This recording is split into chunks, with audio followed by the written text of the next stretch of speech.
Om Swastiastu. Assalamualaikum warahmatullahi wabarakatuh. Salam sejahtera untuk kita semua. Perkenalkan, nama saya Luhwah Ningsih, NIM 20111011027 dari kelas Bimbingan dan Konseling B. Pada hari ini saya akan menjawab pertanyaan dari tugas UAS yang telah diberikan. Buku yang saya gunakan adalah Dasar-dasar Bimbingan Konseling. Kata pengantar, puji syukur kami panjatkan kehadapan Tuhan Yang Maha Esa atas rahmatnya, maka buku Dasar-dasar Bimbingan Konseling ini selesai tepat pada waktunya. Buku ini sangat dibutuhkan oleh mahasiswa untuk meningkatkan kualitas pelayanan sebagai seorang konselor sejati. Mendalami dasar-dasar bimbingan konseling ini membawa dampak berarti terhadap kemampuan dalam pemahaman untuk pelayanan konseling di sekolah. Akhir kata, semoga buku ini memperkaya pemahaman calon konselor dalam menangani siswa di sekolah. Singaraja, 2 September 2020, tertanda Profesor Dr. Ike Tudarsana, MPD Quants. Pada daftar isi ini, pertama itu ada halaman judul, kemudian kata pengantar, dan daftar isi.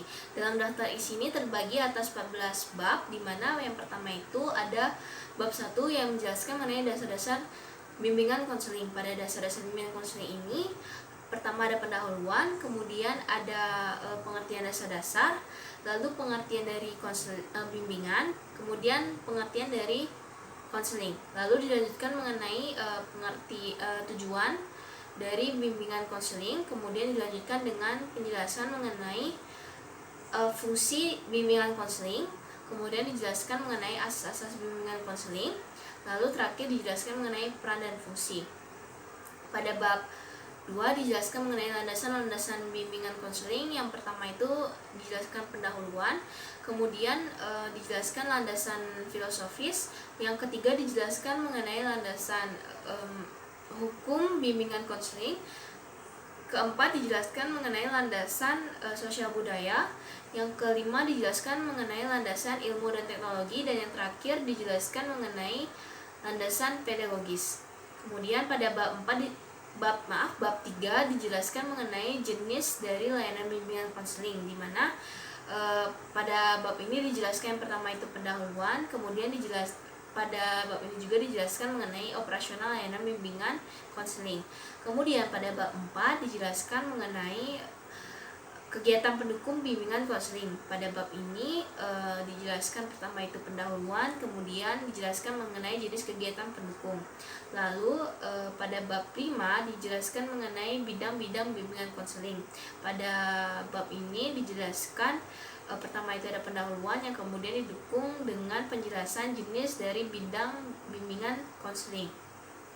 Pada bab 6 dijelaskan mengenai kode etik konselor Indonesia, di mana pada bab ini yang pertama itu dijelaskan pendahuluan, kemudian selanjutnya pada bab ini pula dijelaskan mengenai kualifikasi dan kegiatan profesional. Kemudian pada bab 7 dijelaskan mengenai hubungan profesi bimbingan konseling.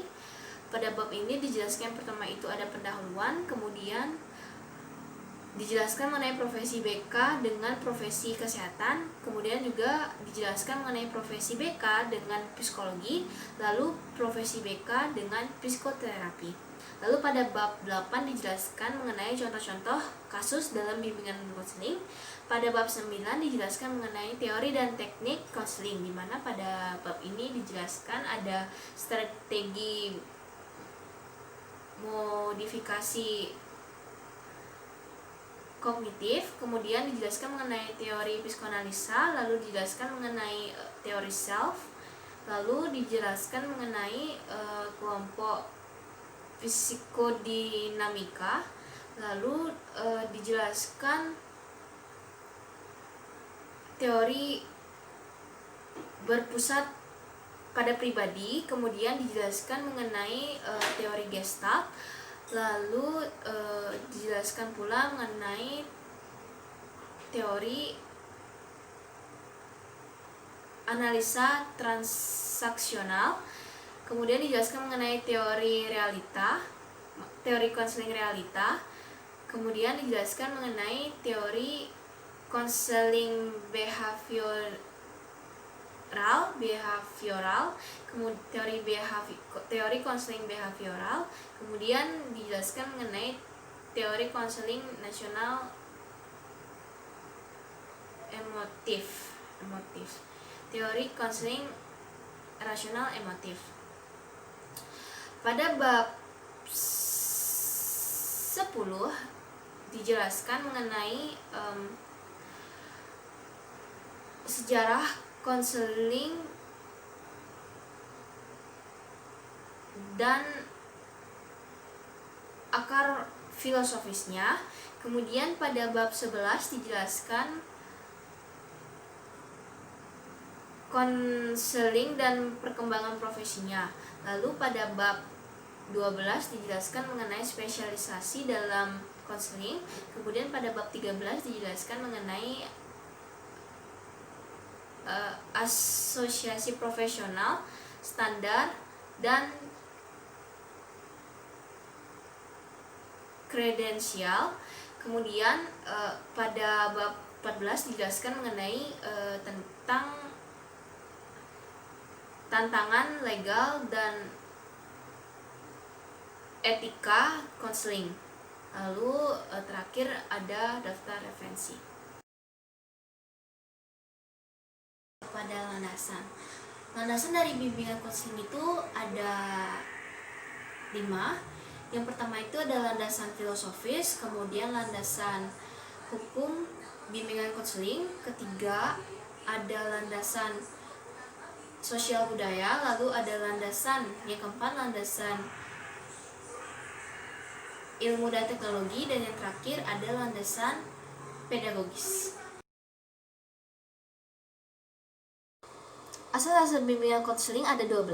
Yang pertama itu adalah asas kerahasiaan, kemudian asas keterbukaan, yang ketiga asas kesukarelaan, yang keempat asas kegiatan, yang kelima adalah asas kemandirian, yang keenam ada asas kekinian, yang ketujuh asas keterpaduan, yang kedelapan adalah asas kedinamisan, yang kesembilan adalah asas kenormatifan, yang kesepuluh asas keahlian, yang kesebelas asas alih tangan kasus, dan yang ke-12 adalah asas Tuduri Handayani.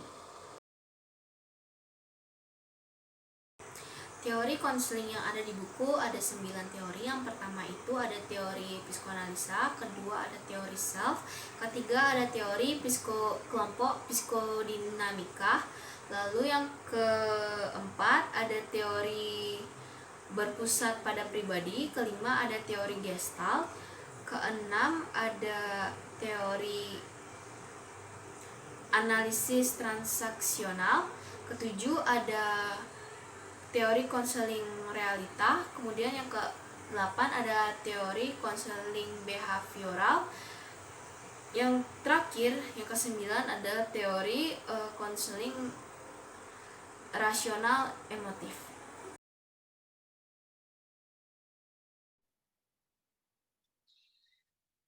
Di sini saya akan menjelaskan mengenai bidang-bidang bimbingan konseling, ini adalah materi yang saya dapatkan ketika saya presentasi bersama dengan rekan saya. Pada materi ini saya akan menjelaskan pertama ada pendahuluan, kemudian jenis bidang pengembangan dalam bimbingan dan konseling. Pada pendahuluan, dalam melakukan pelaksanaan layanan bimbingan dan konseling, tidak hanya terfokus kepada penyelesaian dan pencegahan masalah saja, tetapi jauh dari itu juga mencakup kepada fokus pengembangan. Dalam konsep kajian psikologi, manusia atau individu merupakan makhluk yang selalu mengalami perubahan sesuai dengan usianya masing-masing, menurut Santrok 156 tahun 2009. Menurut Papalia DKK 2009 129, Bahwasanya perkembangan yang terjadi pada setiap manusia menjadi sebuah bagian penting untuk dijadikan sebagian kajian dalam memahami individu. Adapun tujuan, yang pertama itu ada gambaran, yaitu bentuk mengetahui bagaimana kemungkinan gambaran yang akan dialami oleh setiap individu pada suatu usia tertentu. Kemudian ada penjelasan, yaitu untuk memberikan keterangan dan penjelasan tentang berbagai tugas perkembangan yang dilakukan oleh setiap individu. Lalu ada peramalan, yaitu dengan mempelajari tugas perkembangan individu pada setiap fase-fasenya, maka dapat dijadikan sebagai upaya untuk meramal atau memprediksi tentang apa-apa saja tugas yang harus dilakukan oleh individu pada usia tertentu. Kemudian ada intervensi, yaitu tindakan yang dilakukan untuk mengubah tingkah laku individu kepada arah tingkah laku yang sesuai dengan tugas perkembangan yang harus dikerjakan pada usianya. Lalu di sini ada jenis dari bidang pengembangan dalam bimbingan dan konseling. Ada 4. Yang pertama itu ada bidang pribadi, kemudian bidang sosial, bidang belajar, dan bidang karir. Pada bidang pribadi, bidang bimbingan dan konseling pribadi merupakan proses pemberian bantuan kepada konseli untuk memahami, menerima, mengarahkan, mengambil keputusan, dan merealisasikan keputusan secara bertanggung jawab tentang kepribadian aspek pribadinya. Di mana di sini dijelaskan yaitu materi yang dikembangkan M. Ramli DKK 25 2017, lalu ada tujuan pelayanan bidang pengembangan pribadi, kemudian ada ruang lingkup layanan bidang pengembangan pribadi menurut A. Helen 2002-78. Materi bimbingan pribadi yang dapat dikembangkan dalam tema-tema layanan bimbingan antara lain mengenali kelebihan dan kekurangan diri, meningkatkan kepercayaan diri, pengembangan kelebihan diri, pengentasan kelemahan diri, arti dan tujuan beribadah, nilai-nilai agama sebagai pedoman hidup, mengenal perasaan diri dan cara mengekspresikannya secara efektif, manajemen stres, mengenal peran sosial sebagai laki-laki atau perempuan, menurut M. Ramli DKK 25 tahun 2017. Kemudian ada tujuan pelayanan bidang pengembangan pribadi. Yang pertama itu ada mencapai tujuan dan tugas perkembangan pribadi. Kemudian individu mampu mengatasi, mengambil sikap dan memecahkan masalahnya sendiri.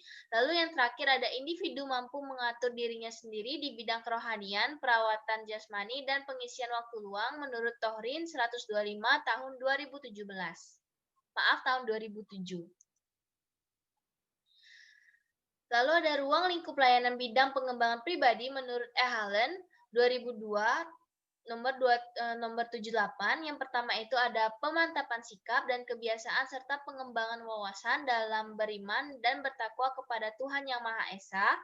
Kemudian pemantapan pemahaman tentang kekuatan diri dan pengembangannya untuk kegiatan-kegiatan yang kreatif dan produktif baik dalam kehidupan sehari-hari maupun untuk peranannya di masa depan.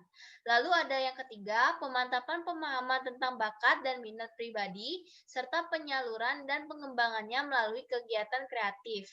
Kemudian yang keempat, ada pemantapan pemahaman tentang kelemahan diri sendiri dan usaha penanggulangannya.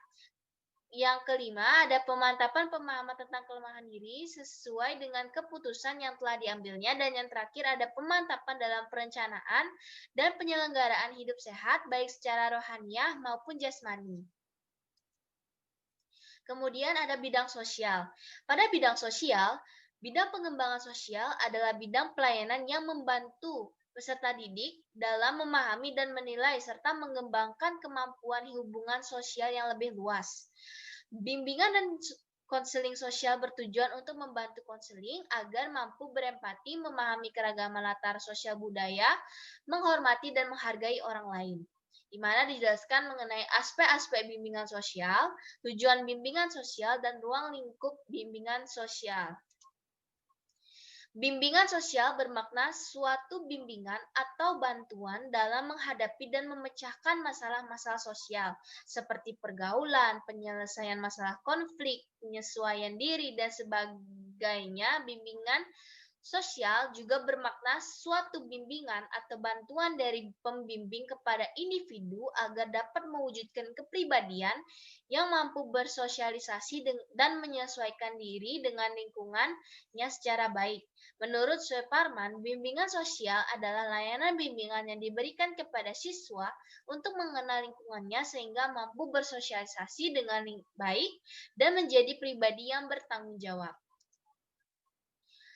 Ada problem individu yang berhubungan dengan lingkungan sosialnya, misalnya kesulitan dalam persahabatan, kesulitan mencari teman, merasa terasing dalam aktivitas kelompok, kesulitan memperoleh penyesuaian dalam kegiatan kelompok, kesulitan mewujudkan hubungan yang harmonis dalam keluarga, kesulitan dalam menghadapi situasi yang sosial yang baru.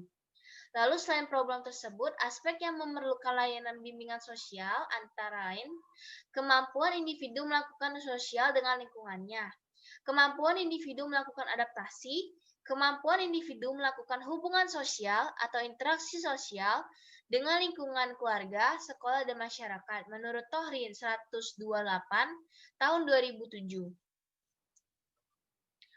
Tujuan bimbingan sosial adalah dengan tujuan utama yaitu agar individu yang dibimbing mampu melakukan interaksi sosial yang baik dengan lingkungan.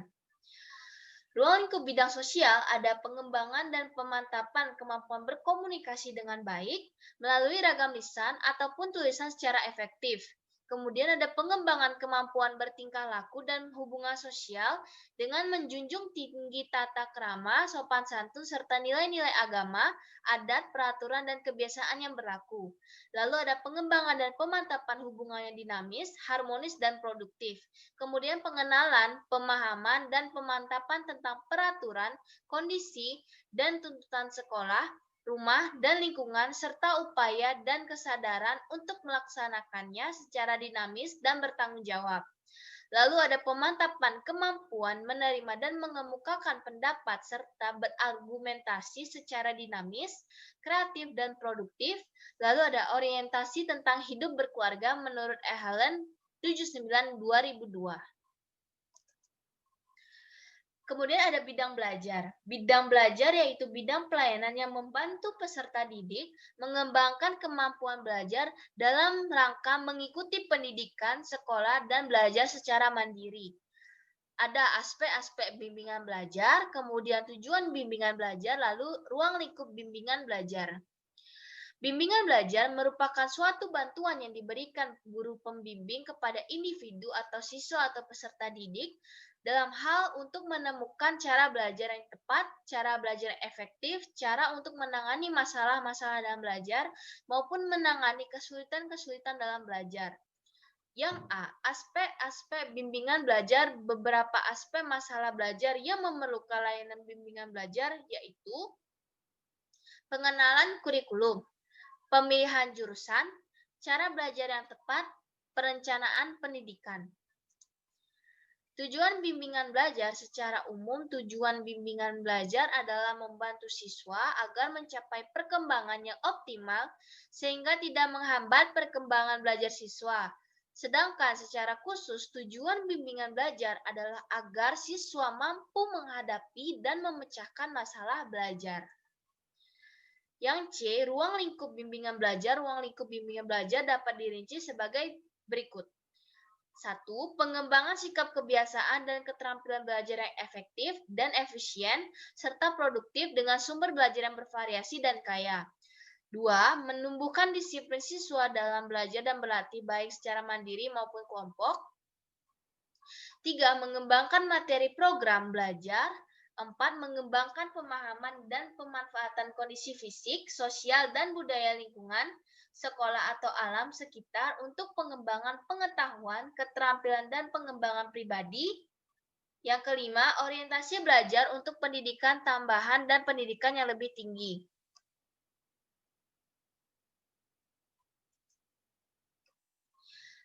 Ada bidang karir. Bimbingan karir adalah suatu proses bantuan, layanan, dan pendekatan terhadap individu agar individu yang bersangkutan dapat mengenal dirinya, memahami dirinya, dan mengenal dunia kerja, merencanakan masa depan dengan bentuk kehidupan yang diharapkan untuk menentukan pilihan. Faktor-faktor pokok dalam bidang pengembangan karir adalah sebagai berikut. Yang pertama ada faktor internal, kedua ada faktor eksternal. Lalu yang B, ruang lingkup bimbingan karir. Yang C, tujuan bimbingan karir. Yang A, faktor pokok dalam pengembangan karir. Yang pertama ada faktor internal, yaitu terkait dengan nilai-nilai kehidupan, taraf intelijensi, bakat khusus, minat, sifat, pengetahuan, dan keadaan jasmani. 2. Faktor eksternal, yaitu terkait dengan masyarakat, keadaan sosial, ekonomi, negara atau daerah, status sosial ekonomi keluarga, pengaruh dari seluruh anggota keluarga besar dan keluarga inti, pendidikan sekolah, pergaulan dengan teman sebaya, tuntutan yang melekat pada masing-masing jabatan, dan pada setiap program studi atau latihan. Yang B. Ruang lingkup bimbingan karir. 1. Pemantapan pemahaman diri berkenaan dengan kecenderungan karir yang hendak dipilih dan dikembangkan. Yang kedua, pemantapan orientasi dan informasi karir pada umumnya dan karir yang hendak dipilih dan dikembangkan pada khususnya. Yang ketiga, orientasi dan informasi terhadap dunia kerja, usaha, dan memperoleh penghasilan yang baik dan halal untuk memenuhi kebutuhan dan tuntutan hidup berkeluarga, bermasyarakat, berbangsa, dan bernegara. Yang keempat, pengenalan berbagai lapangan kerja yang dapat dimasuki tamatan SLTA. Dan yang kelima, berorientasi dan informasi terhadap pendidikan tambahan dan pendidikan yang lebih tinggi, khususnya sesuai dengan karir yang hendak dikembangkan. Lalu ada tujuan bimbingan karir. Tujuan bimbingan karir di sekolah dan madrasah adalah agar siswa mampu memahami, merencanakan, memilih, menyesuaikan diri, dan mengembangkan karir tertentu setelah mereka selesai dari pendidikannya. Dengan demikian, bimbingan karir di sekolah atau di madrasah tidak secara langsung membantu siswa untuk berkarir, tetapi lebih banyak bersifat informasi. Baik, sekian dari materi yang saya bawakan. Terima kasih.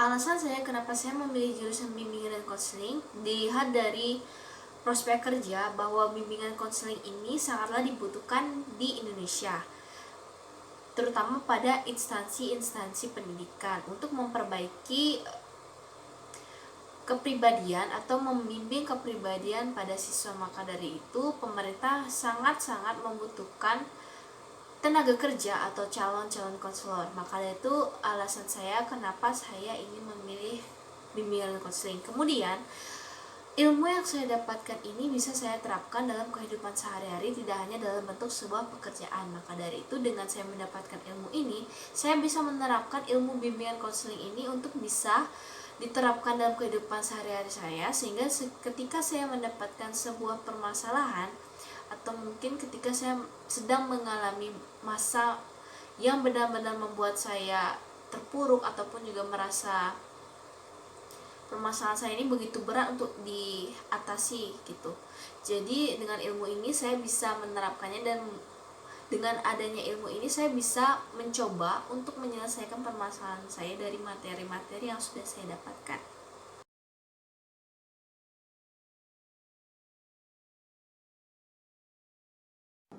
Putusan Mahkamah Konstitusi nomor 80/PUU/11 tanggal 23 Desember 2014 memutuskan menetapkan keputusan bersama Menteri Dalam Negeri Republik Indonesia, Menteri Hukum dan Asasi Manusia Republik Indonesia, Menteri Komunikasi dan Informatika Republik Indonesia, Jaksa Agung Republik Indonesia, Kepala Kepolisian Negara Republik Indonesia, Kepala Badan Nasional Penanggulangan Terorisme tentang larangan kegiatan, penggunaan simbol dan atribut serta penghentian kegiatan Front Pembela Islam.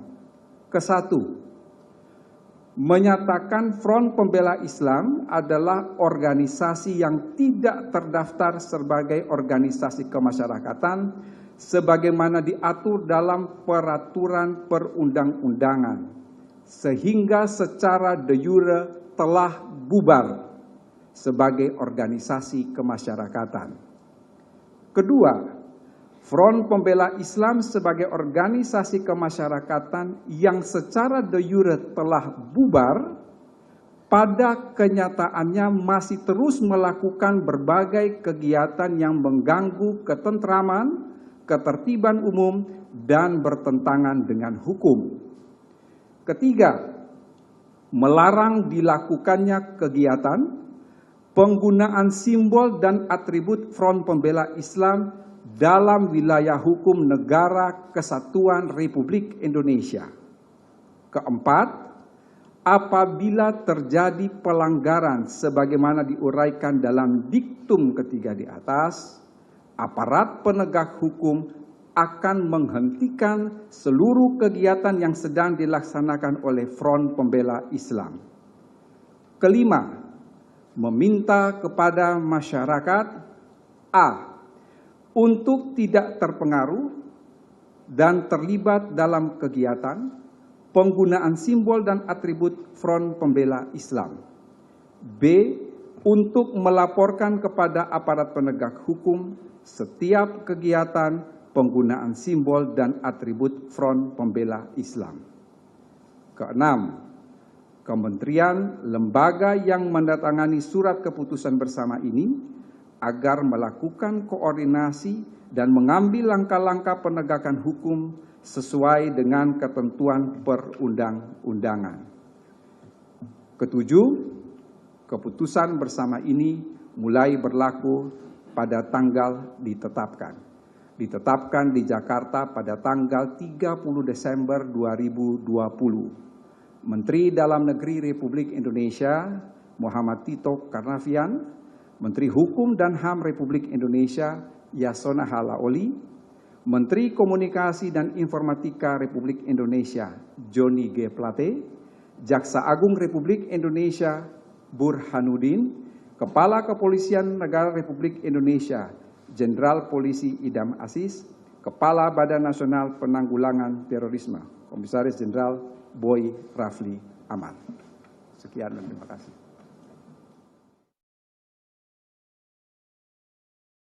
Menurut saya mengenai FPI ini sudah dijelaskan juga dalam video tentang aturan-aturan yang diberlakukan ataupun aturan yang diceritakan bahwa FPI ini adalah organisasi terlarang.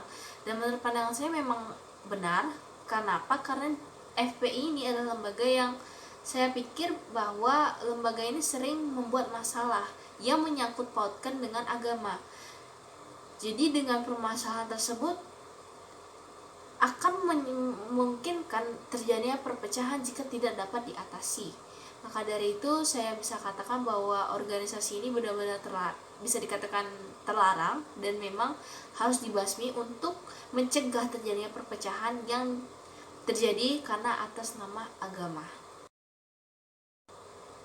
Demikian dari hasil jawaban yang telah saya berikan. Mohon maaf jika ada perkataan yang tidak berkenan dan perbuatan yang tidak berkenan pula. Akhir kata saya ucapkan terima kasih dan saya tutup video ini dengan Parama Santi. Om Santi Santi Santi Om. Wassalamualaikum warahmatullahi wabarakatuh. Salam sejahtera untuk kita semua.